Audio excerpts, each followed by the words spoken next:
భారతదేశంలో జరుగుతున్న స్వాతంత్ర సంగ్రామం పోరాటాలు కానీ వీర తెలంగాణ విప్లవ సాయుధ పోరాటం ఇక్కడ జరుగుతున్న సందర్భంగా దానికి రథ సారథ్యాన్ని వహించిన సుందరయ్య గారు, ఆ సుందరయ్య గారితో ఆ పరిసర ప్రాంతాల జమీందారు వ్యవస్థ ఉంది. సుందరయ్య గారు కూడా జమీందారే.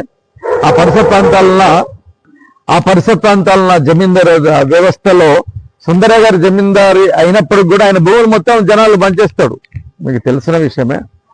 ఆ పరిసర ప్రాంతాల్లో వ్యవసాయ కూలీల కోసము, దళితుల కోసము, సన్నకారు రైతుల కోసము, కూలీనాళ్ళ కార్మిక వర్గం కోసము, కమ్యూనిస్టు ఉద్యమ నిర్మాణం కోసము, సోషలిజం కోసము అజేయమైన రీతిలో సీనియర్ బాలరెడ్డి గారు సుందరయ్య గారి సహచర్యంతో పనిచేస్తూ ఉన్నాడు.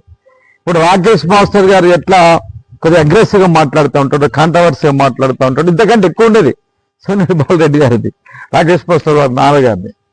అయితే అప్పుడు రాకేష్ మాస్టర్ గారు వాళ్ళ నాన్నగారిని సుందరయ్య గారు అక్కడ పార్టీమని సూచించిందంటే నిన్ను చంపేస్తారు ఇక్కడ శత్రుముఖలు, భారత పిల్లలు ఉన్నారు కదా, చిత్తూరు పోయి తిరుపతికి పోయి తిరుపతిలో అక్కడ అసంఘటిత